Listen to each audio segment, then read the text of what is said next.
This is an abuse of dominant position by Yashraj because they are in a dominant position.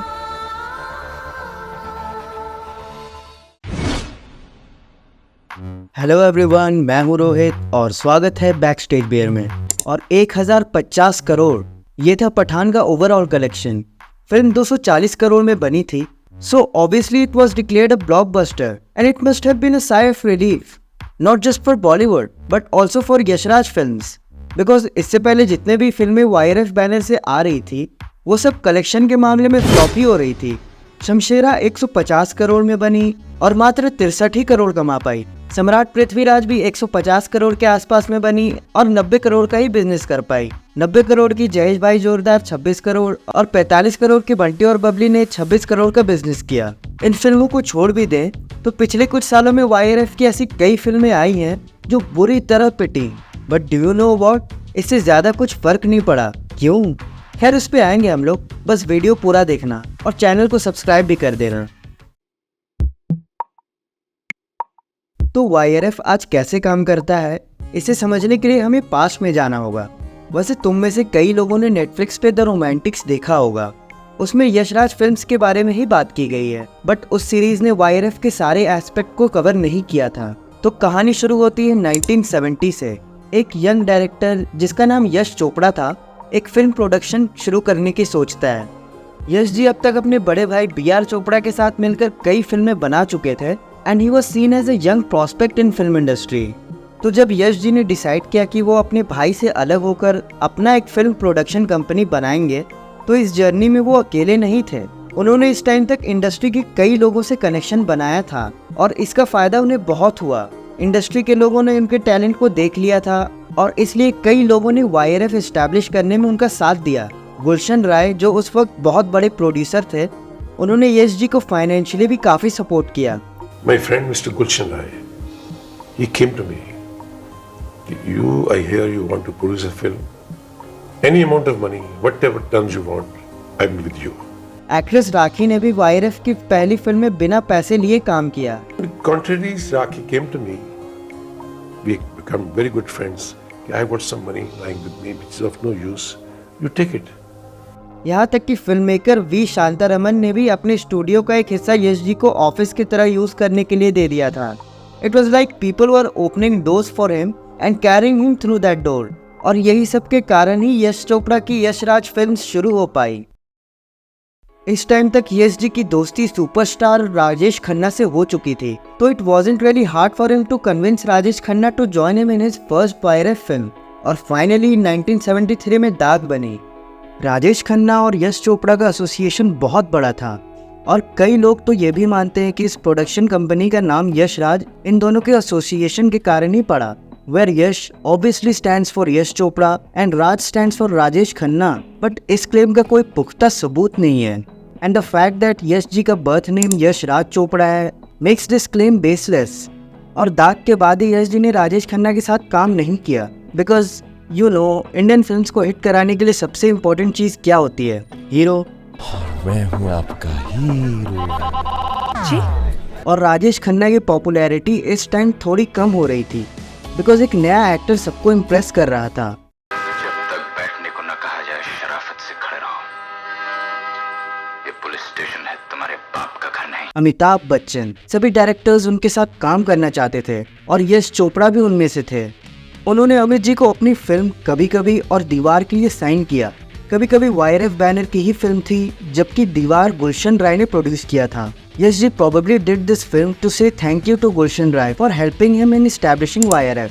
दोनों फिल्में आज classic मानी जाती हैं, पर थोड़ा गौर करना, YRF बैनर में बनी फिल्म कभी कभी एक लव स्टोरी है, वही दीवार जो YRF बैनर की फिल्म नहीं है वो crime drama. This shows that Yash ji YRF को किस डायरेक्शन में ले जाना चाहते थे and that direction was obviously romantic films. Now don't get me wrong here, romantic films India में हमेशा से ट्रेडमार्क रहा है, but after YRF it was a completely different story. Obviously Yash ji YRF के साथ सिर्फ लव स्टोरी ही नहीं बना रहे थे, बट जब भी बना रहे थे वो एक स्टेटमेंट की तरह आ रहा था and that statement was he was a different director now. His early films were set in urban settings, telling realistic stories.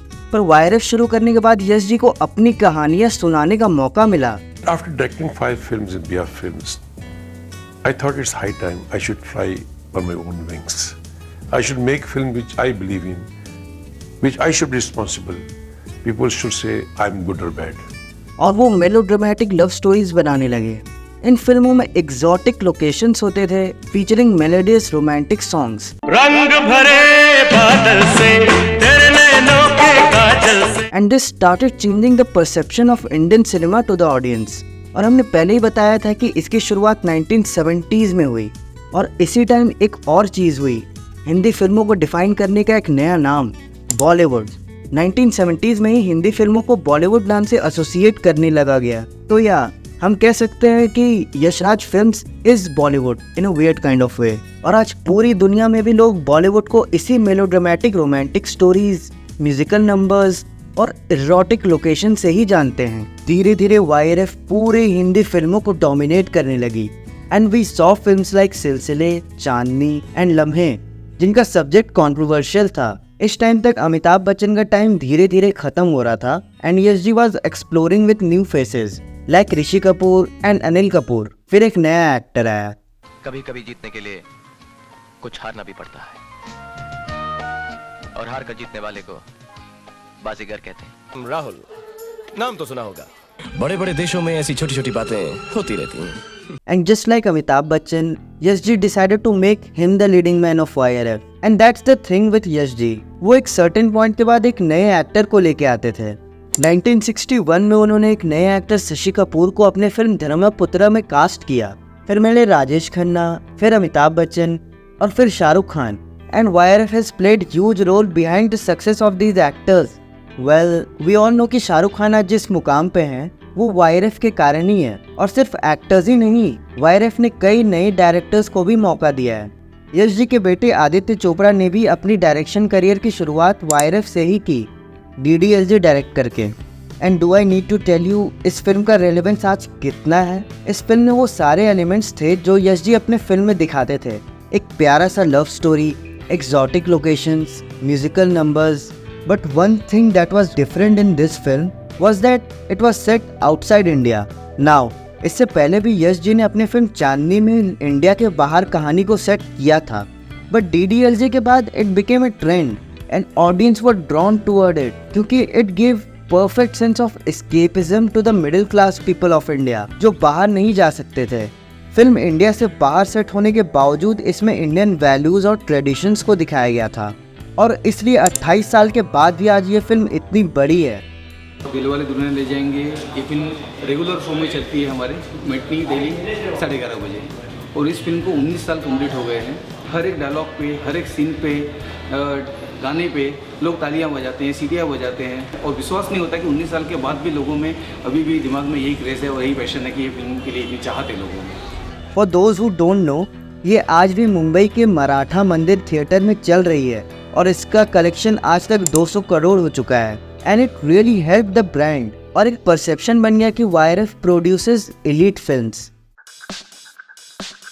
इसी के साथ YRF को थोड़ा एक्सपेरिमेंट करने का मौका मिला। अर्ली 2000s तक they decided to make different kinds of films, you know, films like Dhoom, which was an entirely different than what YRF was doing prior to this. But हाँ, इसमें वही YRF का तड़का था। तुम देख के बता दोगे कि it was a Yashraj film. But यही नई तरह की फिल्मों के साथ लेट 2000s तक प्रोडक्शन हाउस का एक लो फेज आ गया। YRF एक्सपेरिमेंट तो कर रही थी बट उनमें से कई फिल्में चल नहीं रही थी। फिर आदित्य चोपड़ा ने अपना इन्फ्लुएंस बढ़ाया and he became the vice president of YRF and soon things started become to normal. और फिर YRF ने 3 बैक टू बैक ब्लॉकबस्टर्स दिए और उन ब्लॉकबस्टर्स में एक था जब तक है जान, which was the last film of Yash Chopra. Unfortunately, इसके बाद ही passed away। दिल कहता है बहुत हो गया, अब मैं जब तक जान के बाद तो फिल्म डायरेक्ट नहीं करूँगा। यश जी की कहानी खत्म हो गई थी बट आदित्य चोपड़ा की कहानी अभी बस शुरू ही हुई थी।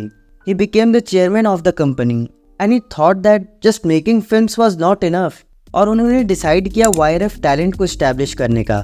you know, to manage talents. This made YRF a hub for creating new stars. और ये उनका एक फॉर्मूला बन गया. And this was really simple for them. Find a new talent, cast them in a movie, and project them as a new superstar. And this worked.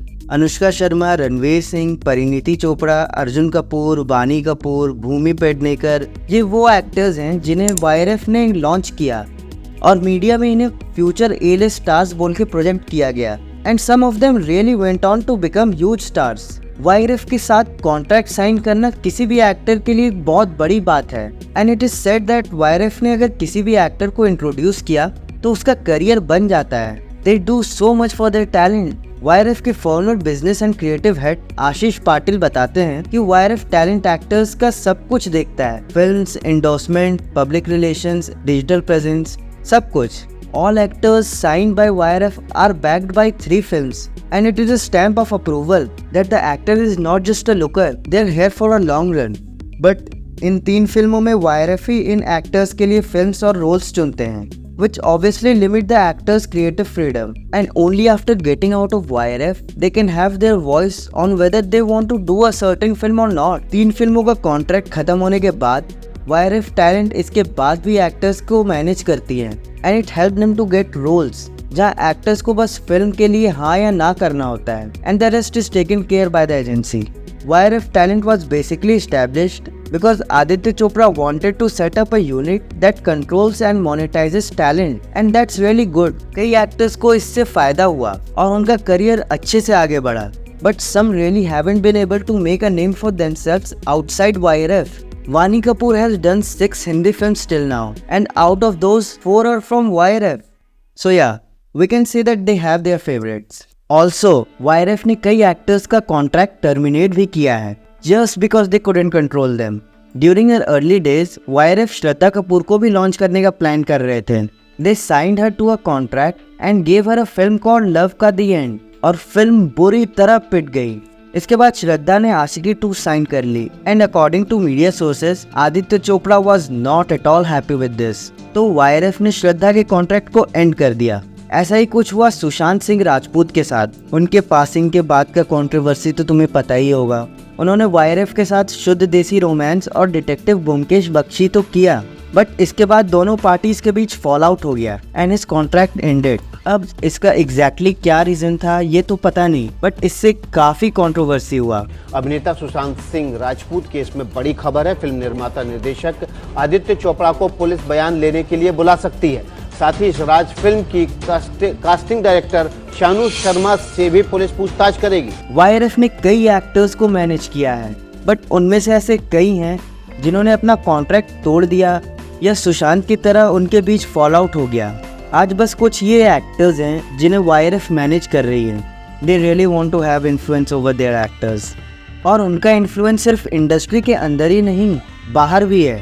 Theatres में शुरू से ही YRF को कॉल आउट किया गया है, ये कहते हुए कि they have a monopoly over the release of the films. And one of the biggest team to call them out is Ajay Devgan.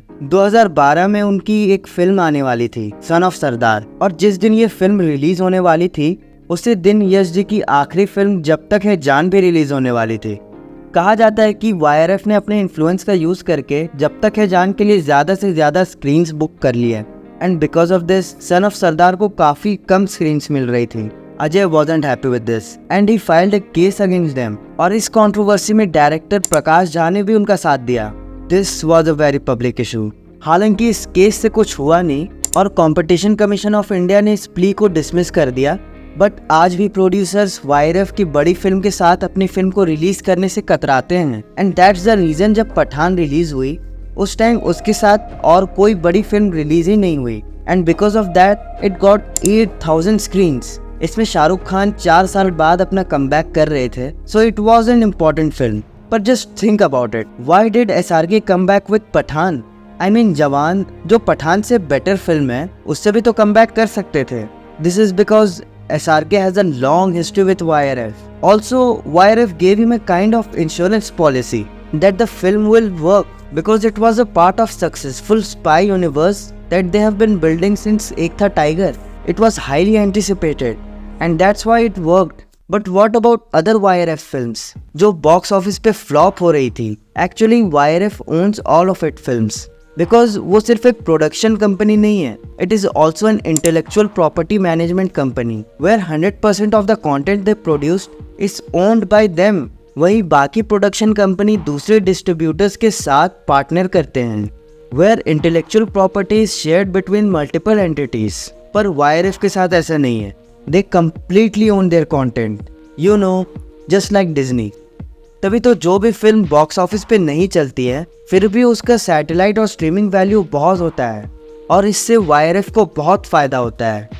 Sandeep Aur Pinky Faraar which failed at box office got significant traction on Amazon Prime, और क्योंकि YRF 100% इस film को own करती है they eventually made a huge amount of money. और अब तो YRF का स्ट्रीमिंग प्लेटफॉर्म में भी मोनोपोली रहेगा बिकॉज उन्होंने नेटफ्लिक्स के साथ एक मल्टी ईयर डील साइन की है where the two entities will collaborate to create films. What's next for them? Series? The point is that they are becoming like Disney, और Disney की तरह ही YRF भी सिनेमैटिक यूनिवर्स और over the top कहानियां produce कर रही हैं। But just ask ourselves, are they really good? आज की YRF की फिल्मों में वो क्वालिटी नहीं है जो एक टाइम पे था, and that's because they are trying to replicate the classic Hollywood films. The biggest problem with YRF is the trial room effect. You take a story and you want to make a Pirates of the Caribbean out of it, so it becomes Thugs of Hindustan. You take a story and you want to make Mad Max Fury out of it, so it becomes Shamshera. The thing is, you never make the original root of the idea into a film because that in your head that can't be cinema. And whether you and I go to the theaters and watch it or not, it does not matter. Because they are in a place right now where they don't care. I don't think we are that far when YRF start remaking their own films, just like Disney. So, तुम लोग बताओ क्या सोचते हो? Let's start a discussion in the comment section. और हाँ, हमने एक पॉडकास्ट चैनल शुरू किया है और कुछ एपिसोड्स भी आ गए हैं उसके, तो वो भी चेक कर लेना। हाँ, और जाते जाते वीडियो को लाइक और शेयर कर दो और चैनल को भी सब्सक्राइब कर दो।